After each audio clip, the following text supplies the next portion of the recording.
It is with renewed pleasure, ladies and gentlemen, that we welcome you to another edition of Press R. By failing to prepare, you are preparing to fail. The statement was made by one of America's statesmen, Benjamin Franklin, in 1790. Simply, this means if you do not plan, you cannot succeed in life. By and large, Cameroonian youth hold their leaders to task, saying gerontocracy has limited their opportunities for a better future. But the powers that be say no, there are wide-ranging opportunities for young Cameroonians who only need trust and hard work to open the doors of success in a country rich in diversity and empowered with everything. And the President of the Republic addressed the youth on the 10th of February and ended his address with the following quotation: "I know I can count on you, you can count on me." We think that that mutual understanding between the head of state and the youth is what should open the opportunities for a better future for them. Does that exist? Those are the questions. That is one of the questions that we are going to handle on this program. And talking about handling this topic for today, we have just the type of panel that you need for this topic. Welcome Comfort Musa, a multimedia journalist who has won several awards for her brand of journalism. She is the founder of Sister Speaks 237, and she works to ensure that the mainstream media applies the voices of women and youth, that amplifies the voices of women and youth. Comfort, it's a pleasure to welcome you again on Press Asset. Good afternoon, Kilian. It's always a pleasure and an honor for me to be here on Press R. The honor is shared, and close to you is Mr. Tazo Emmanuel Chinje. He is the Chief of Service for Monitoring and Evaluation of Multi-Purpose Youth Empowerment Centers in the Ministry of Youth Affairs and Civic Education. Welcome to Press R, Mr. Tazo. Thank you so much, Mr. Ngala. But before... Mr. Ndah. Mr. Ndah, sorry. But before I go ahead, permit me to extend the greetings of the Minister of Youth Affairs and Civic Education to all those who are here. You know, we celebrated the 57th edition of the Youth Day yesterday. I think we are coming down today. So the Minister extends his greetings to you people. Thank you very much. When you go back, tell the Minister that his greetings were well received by Press R. You were talking about Ngala, because you were seeing Mr. Ngala to my right. We have Mr. Ngala Emmanuel Desmond. Mr. Ngala Desmond is the CEO of Civic Watch. Welcome to Press R. Thank you, Kilian. The pleasure is mine to be on this program. When I saw Civic Watch, I thought of civic education. Yes. And it goes so much to the youth, goes to everyone, but more to the youth. Exactly. Because it is said that you don't bend a tree at old age. So I suppose that you are doing a lot of good to our youth so that they have what it takes to be civil in the country. Our actions are basically youth-oriented and to some extent media-oriented, but we're focusing more on youth actions nationally.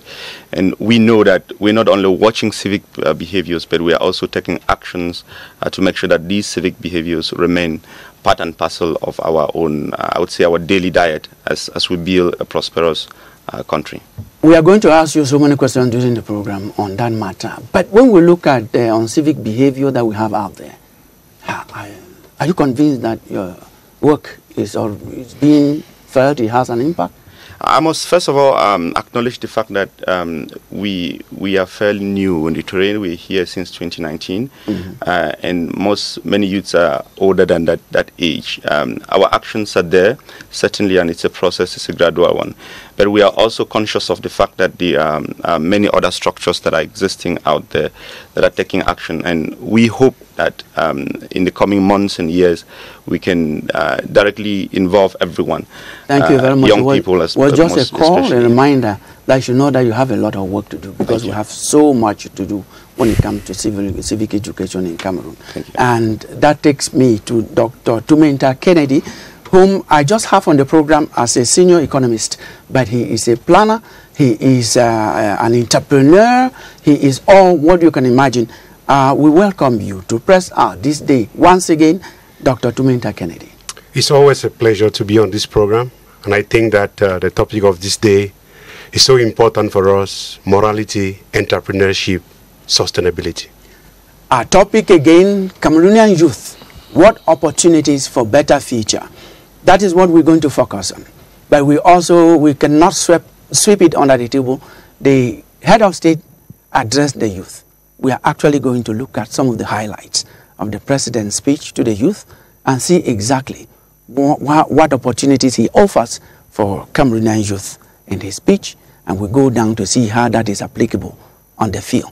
But before we do that, we have our slot that starts the program, and that is the week in review in our slot, press review.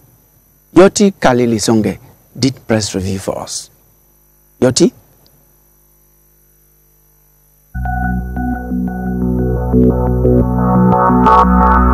On the heels of the 57th Youth Day celebration, we revisit the stories carried by the print media.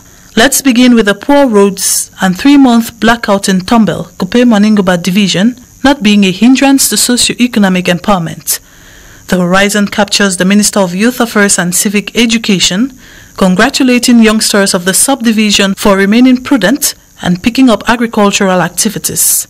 Eco Outlook looks at some of the efforts made to guarantee a better future for the Cameroonian youth, highlighting the creation of the Cameroon National Youth Council, construction of multipurpose youth empowerment centers, the existence of a National Youth Employment Covenant to promote youth employment, the integrated support project to stakeholders of the informal sector, and the support program for rural and urban youth, referring to it as a fresh approach to youth empowerment.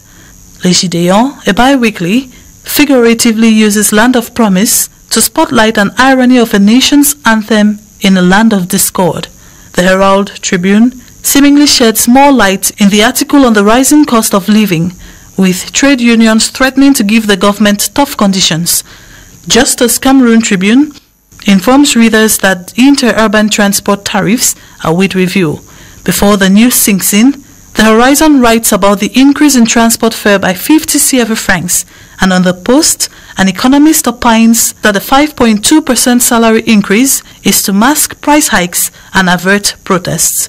The Guardian Post, on its part, reports that trade unions and civil society organizations are at the government's throat, demanding the recruitment of 100 youth.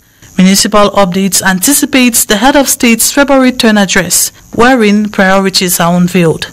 We take a leap further to examine some of the angles treated in relation to Martinez Zogo's assassination. Newswatch is all about justice for Martinez Zogo, as top security and intelligence officials are arrested. Eden newspaper informs readers that Amogu Belinga and Bruno Bijang are those detained. Cameroon Tribune equally comments on the Amogu Belinga-Bruno Bijang affair. Cameroon Insider concurs that the first suspects are in custody as the probe advances. Details contained in a press release from the Presidency of the Republic. The Guardian Post has quotable quotes of one of the suspects, while The Voice comes back to emphasize that the Amplitude FM journalist Martinez Zogo was brutally murdered. The press is in mourning. The Eden Group CEO, Zache Zongandembu, is no more. Other stories like the upcoming Mount Cameroon race getting an orange color and taste also made news in the week's papers.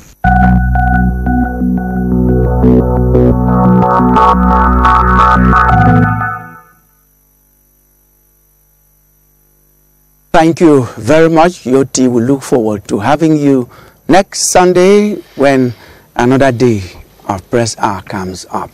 Now we're going to start with a comment on the speech of the President of the Republic to the youth. And I will get to Dr. Tumenta, who has so much, he has worked so much with planning, with the youth, and there was so much talk about entrepreneurship in the president's speech, which is a kind of paradigm shift from what we used to know that youths have to dream getting to the public service. When you listen to that speech, when you listen to it again today, because we have copies for re-listening, what are the comments that you have on that speech, Doctor? Well, I think that from this speech, the head of state came to a communion with the citizens, and most especially the youth, in the fact that we have to face the reality. The government itself cannot continuously create the number of jobs to accommodate over 15 million youths out there. And this paradigm shift was so consistent with the head of state end of year speech, in which case entrepreneurship, private sector development is supposed to be the key. On the other hand, we had a paradigm shift from youth expecting the government to create jobs, families and parents orienting their children to look for white-collar jobs. And today we had a paradigm shift where the government itself, as you could see, Kilian, for the past 10 to 15 years, let's say 10 to 15 years, the government itself tried to create more jobs. You heard about the 25,000 jobs, double 25,000 jobs. And I can remember having a discussion with the head of state when he called me, when we were invited from the diaspora to talk with him. It was very clear for us that it's not sustainable. But again, it was needed to calm down the pressure of the system. As we could see with the numerous exogenous shocks and endogenous shocks and lack of preparedness, we can't continue in that same way. So we need to change a lot of fundamentals, and he was very clear. And it's not just about this speech, but it's about the system itself. Okay. Now, I will move over to the extreme left of this set to meet Mr. Tazo Emmanuel Chinje, who is an official from the Ministry of Youth Affairs and Civic Education.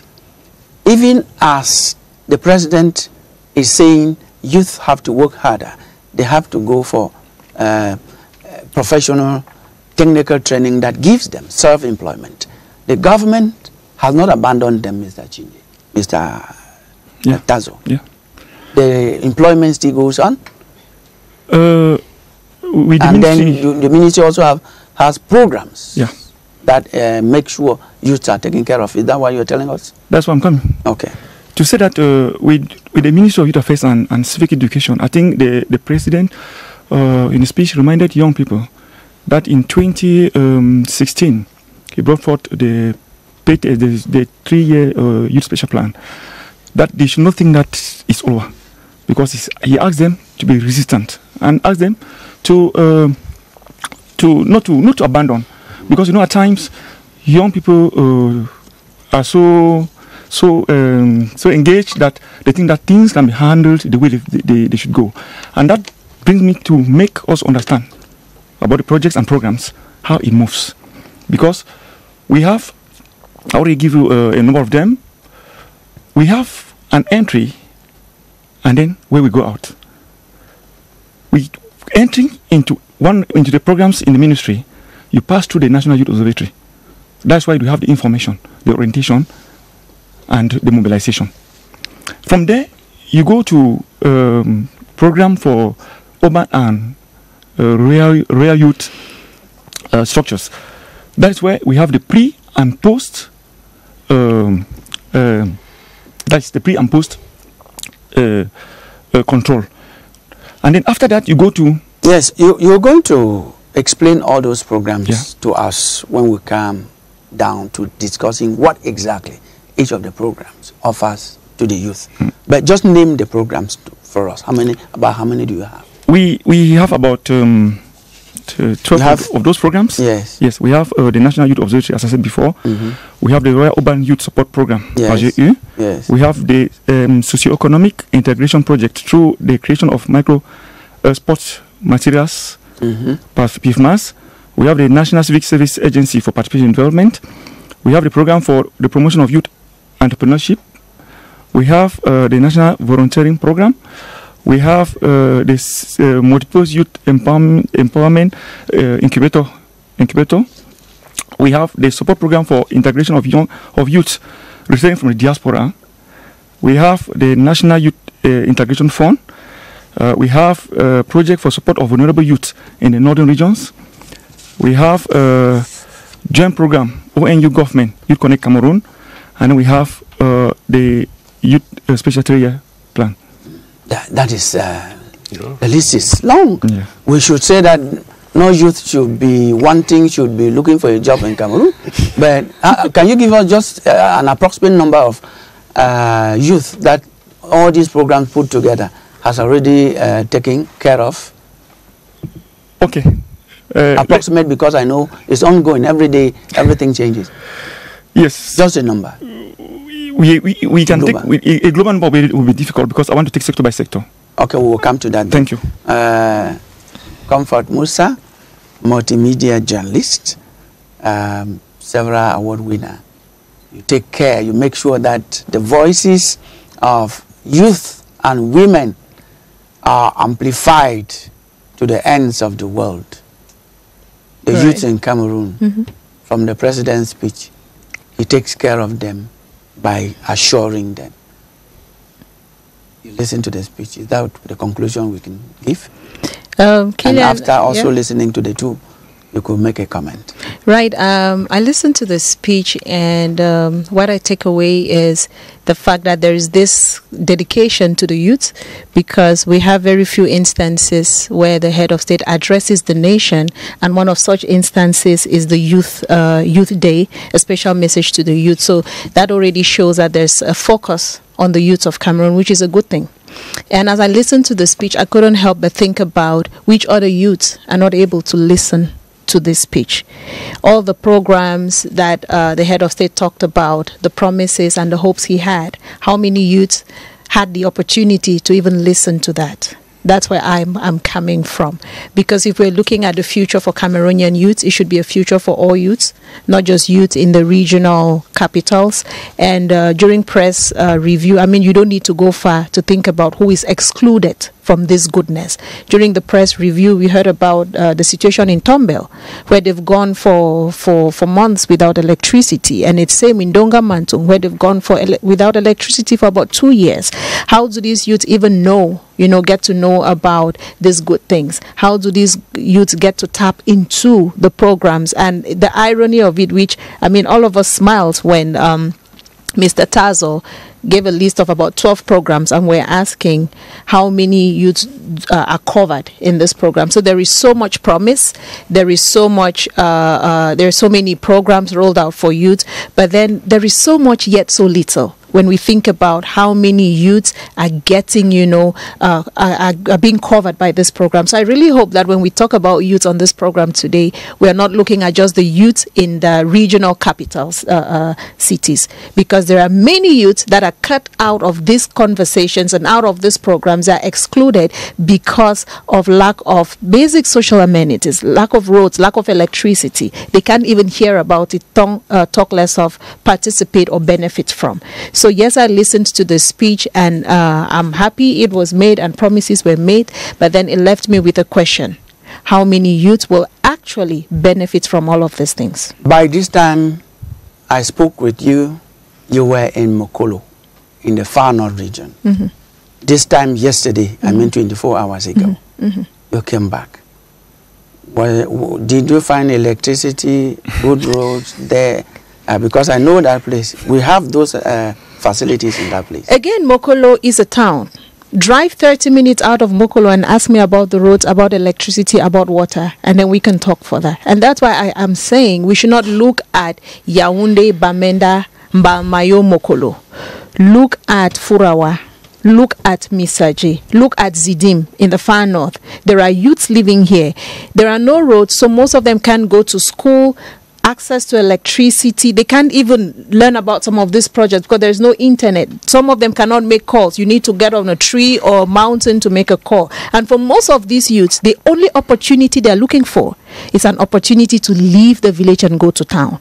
And this is not the kind of future we want to create for Cameroonian youth. We want Cameroonian youth to have access to this kind of information, to training, to employment wherever they may be. So we are not getting the rural exodus we have. Every youth in town is looking for the next ride out. Go to the train Camrai here in Yaoundé and you see how many youths keep coming from the northern regions, sometimes without a plan, sometimes without knowledge of where they will sleep. They come and they're sleeping in the streets because lack of basic social services in these villages.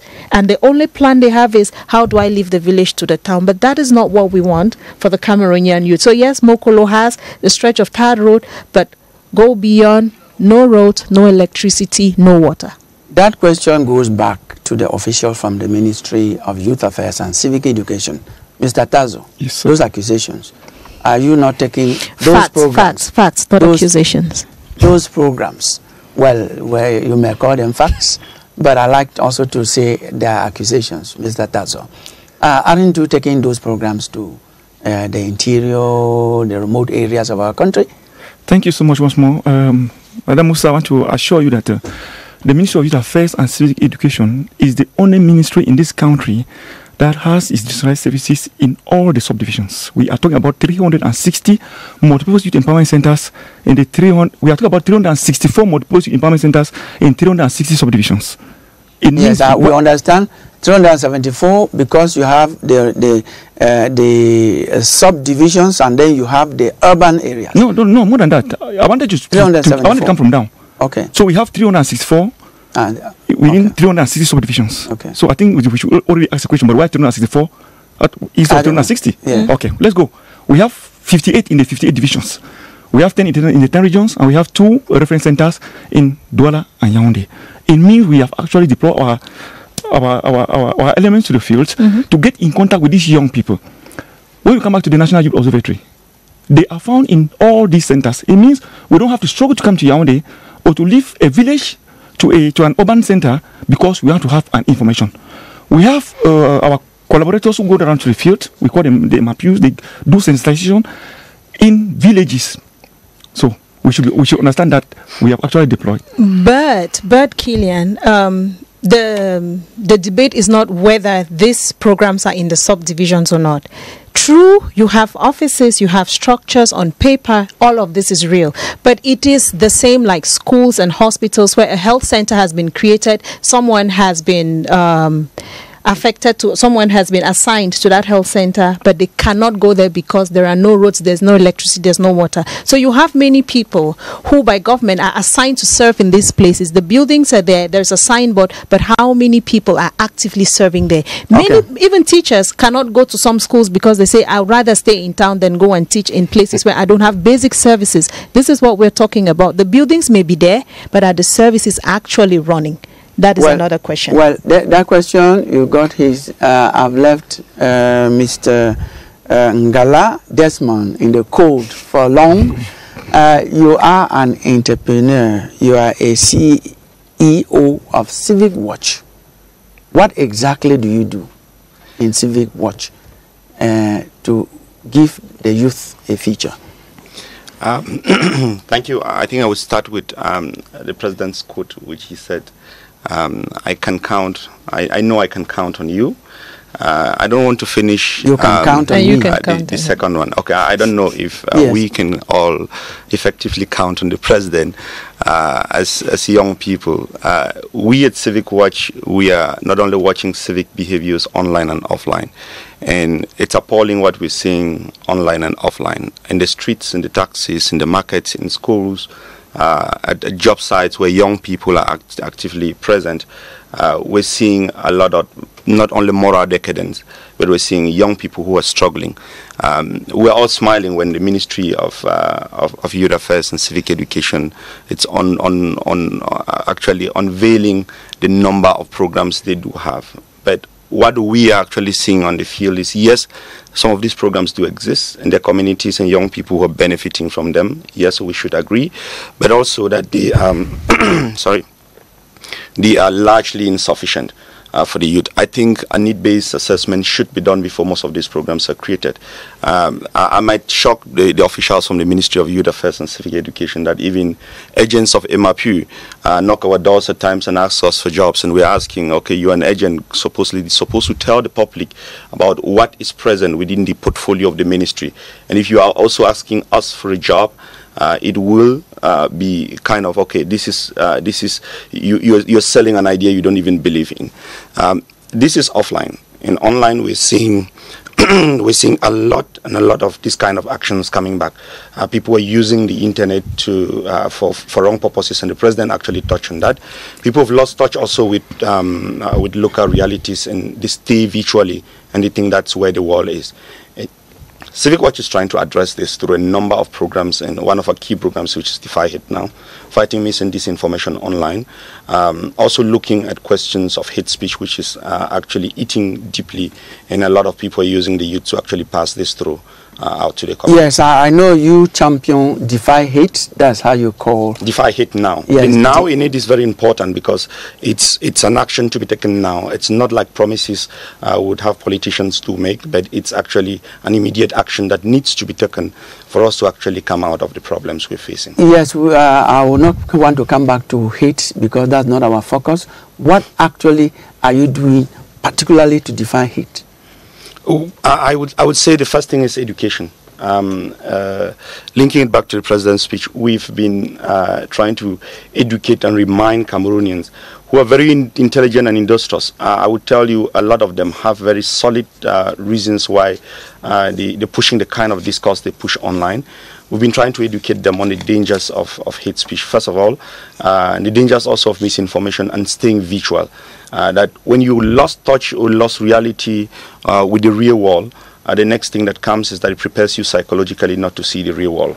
And you would always want to go for greener pastures. We heard also the president talk about illegal migration, and we prefer to call it irregular migration because there is no migration that is illegal, that is irregular migration. And this is just one of the kind of actions. But also, we're using a lot of campaigns which are not only social media, but on the field, and we're going to schools, training centers, and getting job seekers to actually know that there is social entrepreneurship and they can get jobs for themselves even from their home. Yes, the migration you're talking about, illegal migration. Mr. Tazo. Yes, sir. We have this program in your ministry, Youth Connect. I think it deals more with this, trying to connect with the diaspora for them to encourage the Cameroonian youth not to illegally leave their country because out there is not as green as they think or they are told. They go there, some of them come in boxes, call it covers.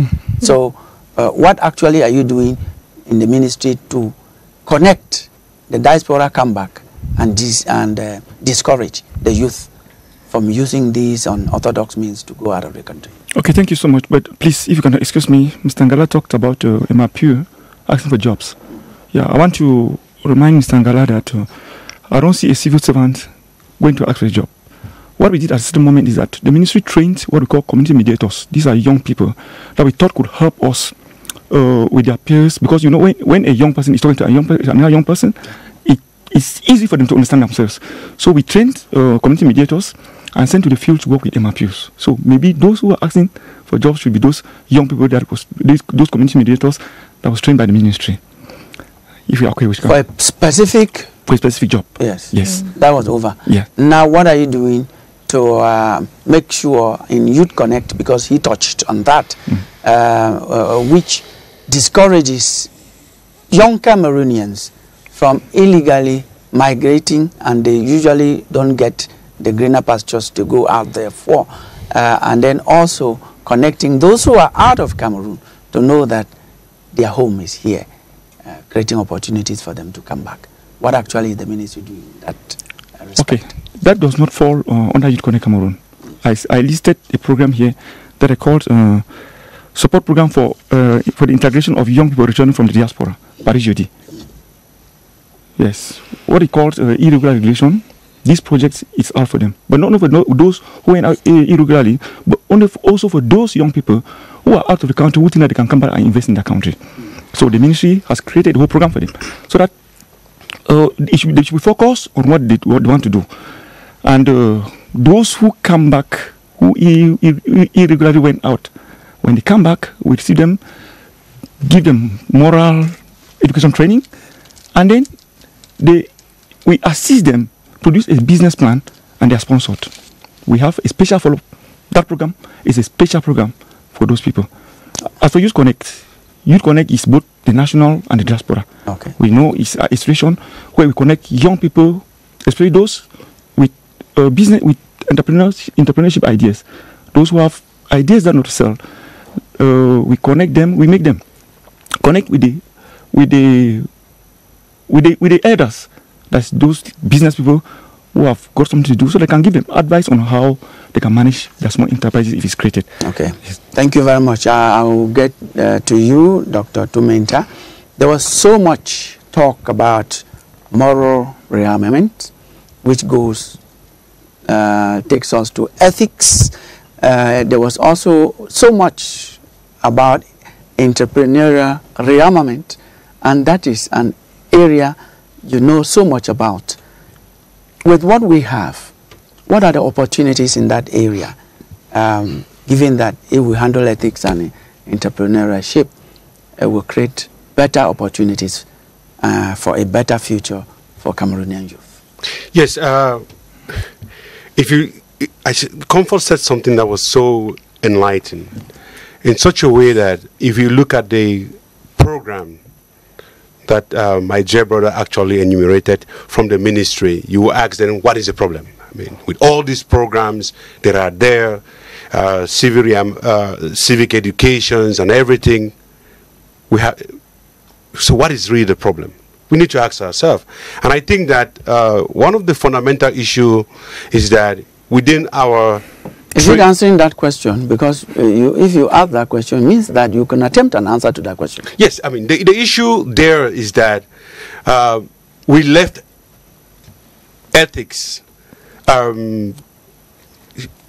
ethical conditions for, for the development of the entrepreneurial spirit which we have. And these ethical core conditions should not be done by just taking students into the class, taking civic education. At the end of the day, morality is the core. Kilian, let's take it like that. If you get to a bakery to buy a bread, there's one core moral principle that makes you to actually get that bread. It's trust. And without trust, you can't even get it. And we have abandoned within our educational system the issues about morality. I mean, there is a difference between morality, religion, and ethics. Parents back at home have abandoned children into the cyberspace to be educated by influencers, as they call them, in quote. And checks and balances within our systems are taken away. We have a systemic crisis of ethics that creates entrepreneurship. You find young people that leave our training institution called ENAM, and they are sent within the administrative apparatus to help and provide these services. These services are means to an end, because the administrative apparatus are catalysts for socio-economic development. But once this individual gets within this system and they do not have the ethical core principle, the values to serve, and the values to understand that the interest of the population is at the same time their interest, then we have a problem.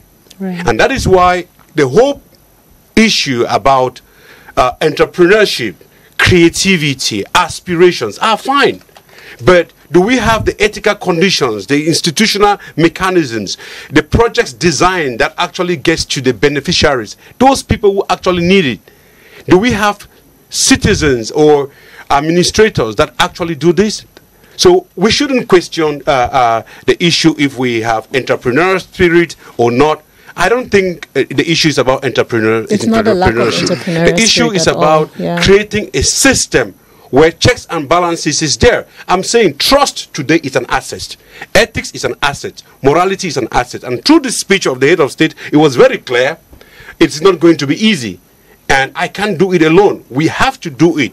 I mean, within the ministries, we need to have checks and balances, evaluation processes to make sure that everybody working on this program should understand that without morality, without trust, they lose their job.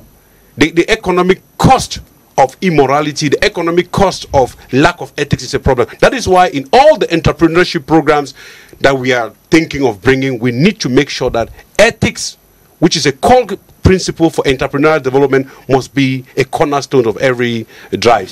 Kilian, just to cue in, when he talked about ethics, something came to my mind. What is it that defines you, a youth, as a Cameroonian? Is your ID card.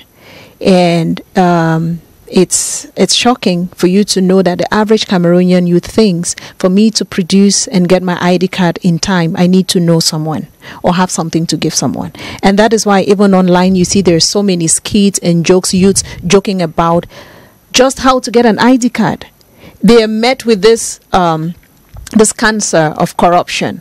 To get a card that says you are a Cameroonian, that's what you need to access some of these programs, right? You need to bring your ID card. Most youths cannot get it in time. And for them to get it, you need to know someone, sometimes somebody who is older. Asking a youth to, if you bring 1,000 or 2,000, I may get it to you faster. These are stories we know and are familiar with. The crisis with even just identifying themselves as Cameroonians, it starts from there. If a youth has to bend corners to get his identity, how will he thrive without, you know, that mindset that he needs to bend corners throughout? For many youths, an opportunity comes up, the first thing they think of is, who do you know and what do I need to give to get? And that is the mindset with which, you know, most Cameroonian youths are growing with. And we're failing our youths if we can't let them know that you can actually get your ID card in time without connection. People say that in Cameroon you need connection for everything, and it's wrong. This is what is destroying our youth, because they learn it from the adults who collect bribes from 18-year-old kids to give them ID cards. Adults, and you want the same adults to teach them about morality? How? And like doctor said, it's not a lack of entrepreneurial spirit. You need to visit the professional schools in Cameroon when they are having their defense project. Youth have amazing ideas. I don't think that the average Cameroonian youth lacks a business idea. Not just when they're doing defense. In all schools, from the northwest, southwest, littoral, go to the professional schools in Yaoundé. The projects that they work on, the ideas that they come up with, but where does it end? In their school libraries. So the youths have ideas, I believe so, but it's in which environment, in which systems are these youth found? You know? Yes, Mr. Tazo, you've listened to all this, and your ministry is the government institution charged with making this actually flow, not have the obstacles they are presenting for youth to be bent, to use Comfort's word, at that age that will become difficult to straighten them when they grow older.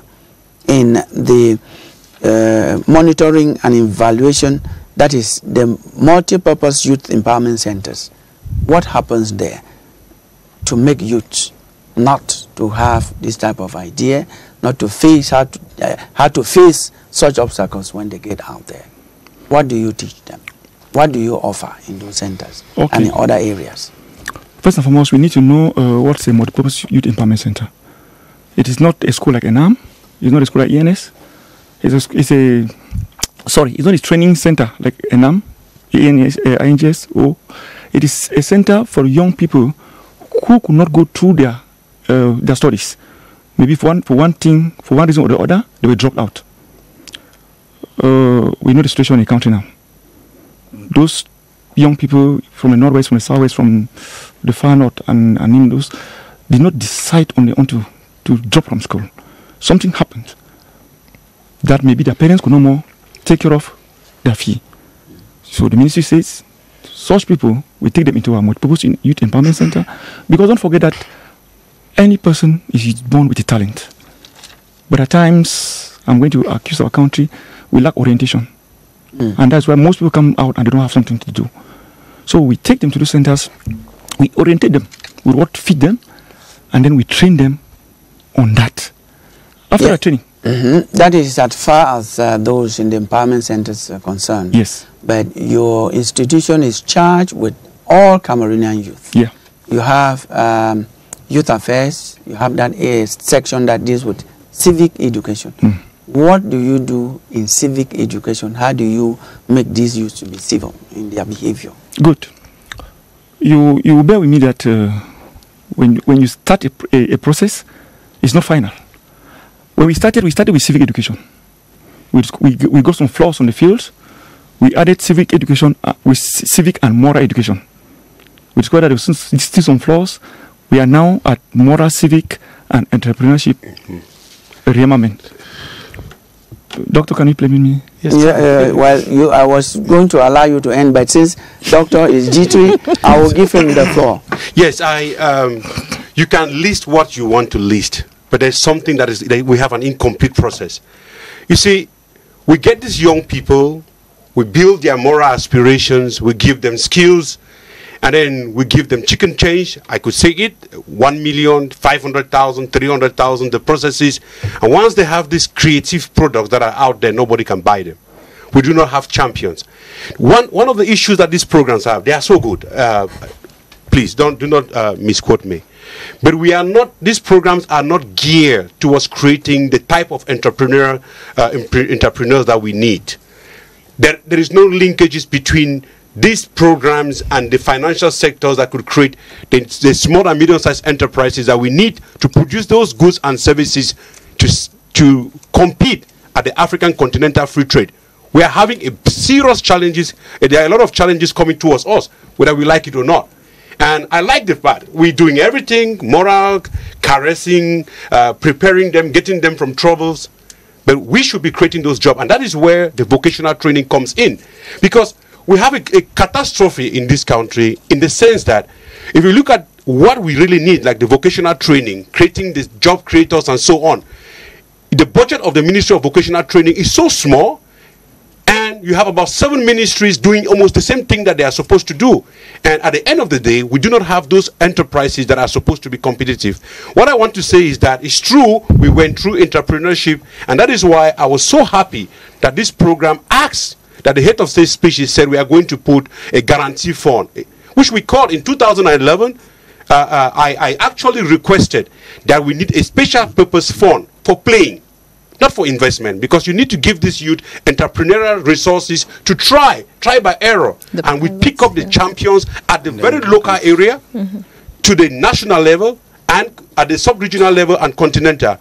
But I can see your emotional involvement. Just to say that our situation is not catastrophic. If not, you will not be here. If you are a survivor, then but Kilian, we have a youth unemployment rate of 6.64. What I'm trying to say is that it's the coordination issues between the ministries to make sure that it's not about catastrophic that we are not catastrophic. But the issue is that we need to go back and harmonize our working together. And that I hope that through this speech, the Prime Minister needs to call his ministers and we coordinate, because we urgently need entrepreneurs, private sectors that will create the multiples of jobs. With 20 billion, we were able to create 35,000 jobs. Just imagine that these 35,000 jobs create more jobs, then we could get to at least 10 million jobs created if we create real private sector. One other thing that today's youth in Cameroon are holding the governors, those who govern for, is that they have allowed a kind of generational gap between those who are there now and those youth who are coming.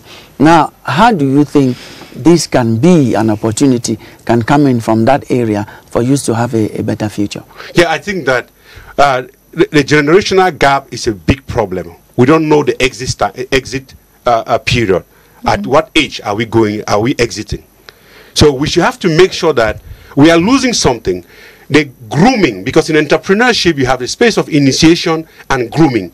So we have a majority of our population that do not know when to exit and use the skill, the wisdom acquired to groom the young ones and then exit and monitor.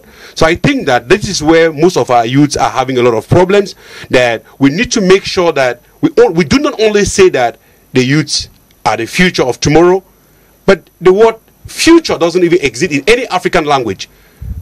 The word future doesn't exist. Its future is today.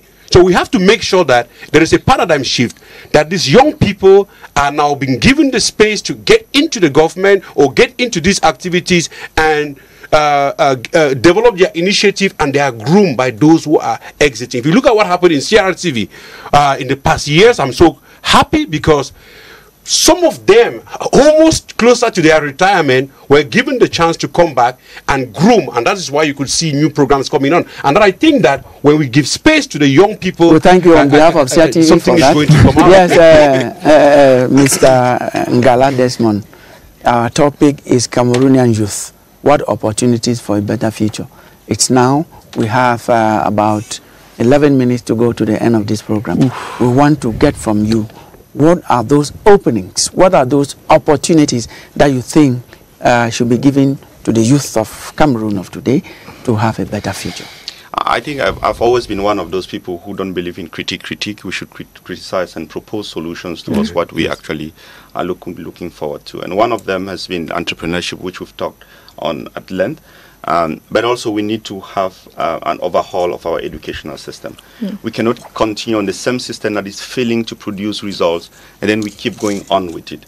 Many people today say, if I had known 5 years back, 10 years back, would have invested my energy into sector A and B. And I think somebody from a sovereign ministry is here who can take this back to the government and coordinate with ministries, which I don't see a lot of coordination, and it has come out on this set very clearly that there's no coordination with ministries. That the Ministry of Youth that is in contact with people who. Well, I also want to think that that statement is a bit exaggerated. Yeah. Because ministries have interministerial committees. Yes, and interministerial meeting sessions. If for the past years you can go ahead. If for the past years we're not seeing the results. Well, that's something else. That's something. Lost touch that's with reality, something and they are remaining visual or on paper. One of the things also that we should do is not only look at our traditional sectors, which we've always used to actually get jobs or get development for the country. We are now having what we've been singing about, the digital economy. And how many of us are there? And the president made mention of this and said very clearly that we're devising a charter to protect people online. But he's also warning people who are using these online spaces on the wrong way, that they are going to be sanctions. I think we've heard these warnings enough. And if these sanctions are not coming, there is a town in Cameroon popularly known that, oh, you go to this town, you see someone online, he's actually engaging in deviant behaviors online to actually get money from these sectors. I think that we need to invest more and train people who can actually pull out the best of the online space which we have, be it getting trainings, be it producing services, and actually being rendering services. We will know, we had a case a week or two in which we were seeing a company moving out of business, and people are saying yes and some are saying no, and it's down to the online space that they came into business and they're doing business very wonderfully. How many of us are actually creating the enabling environment? The last thing I would say is that we need to actually be very conscious and very clear and frank.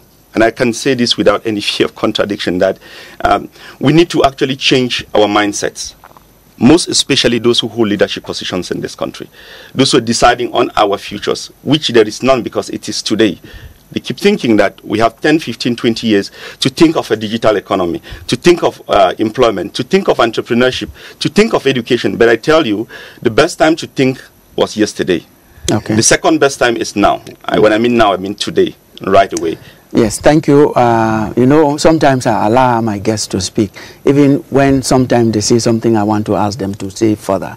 When you say that there are no sanctions on those who do scamming, they do some other things that are not allowed online, I want to actually hold you to task on that, to say that if we didn't have sanctions in Cameroon, control in Cameroon today, you will not even be able to do anything.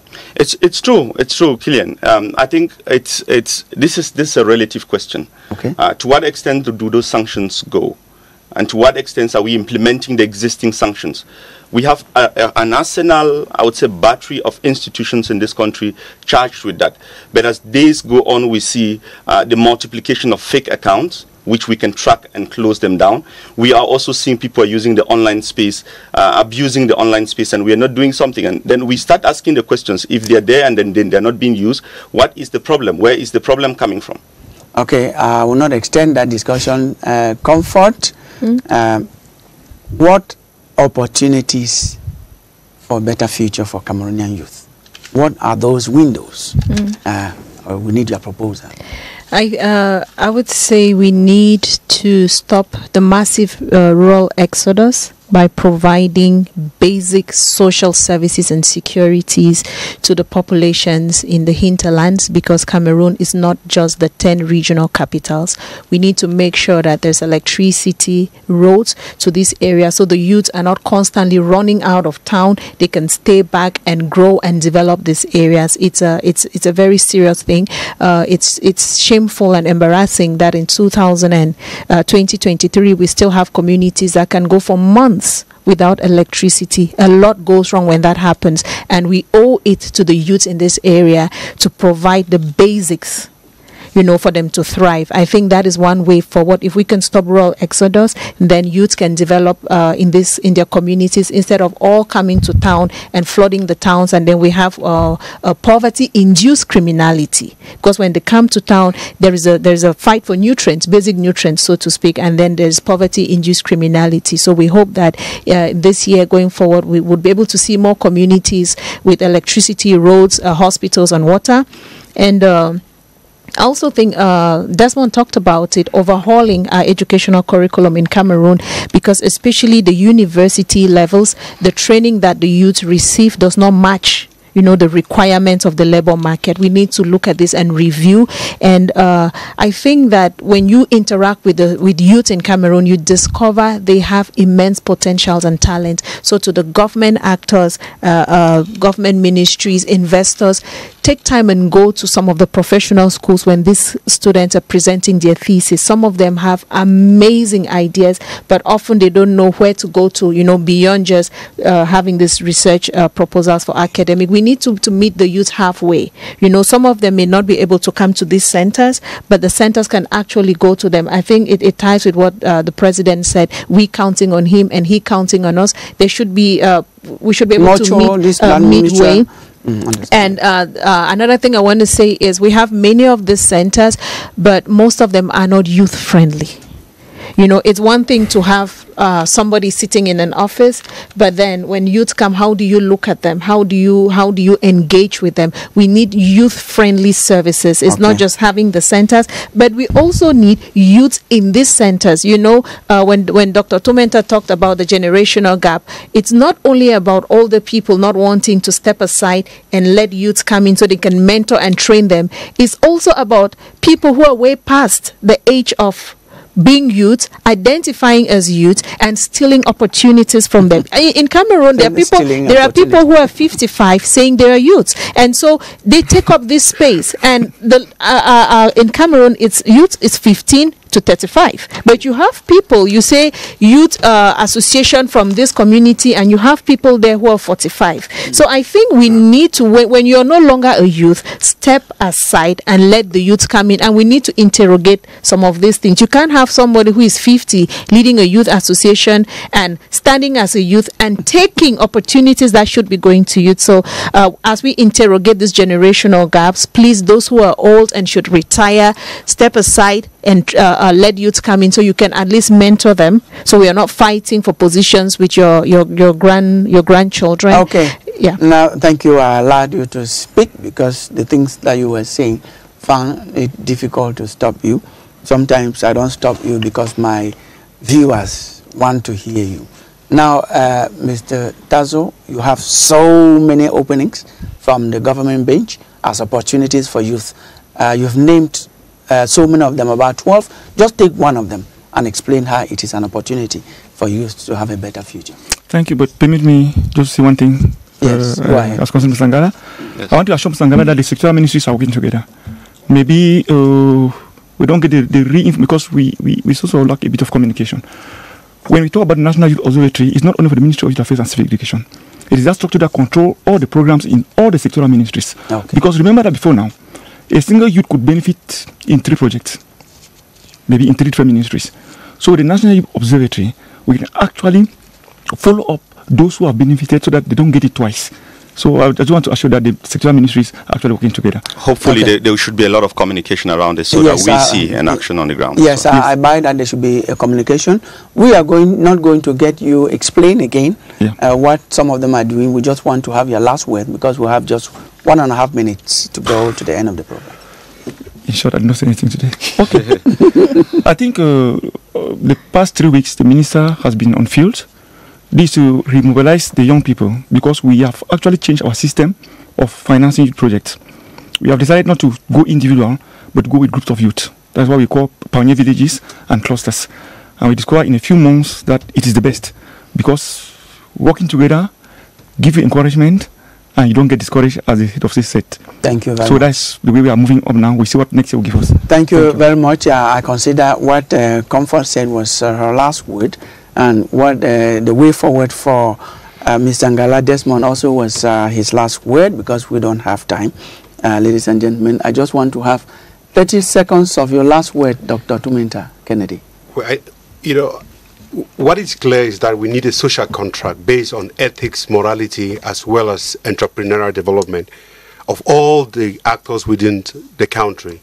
Parents have to play their role, and children have to play their role. We need a paradigm shift, and two things I hope we will have within the next few months to come is that the government should also advance in the promotions of the Advanced Vocational Training Institute, because we have Vocational Training Institute, but the Ministry of Vocational Training actually put forward a plan for an Advanced Vocational Training Institute, and people should buy the skills of those coming out of the Vocational Training Institute.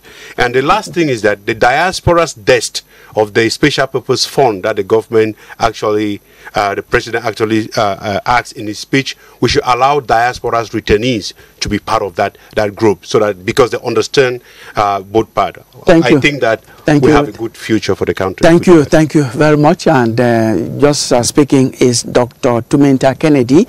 He is a senior economist, and close to him, to my right, is Ngala Desmond, who is the CEO of Civic Watch.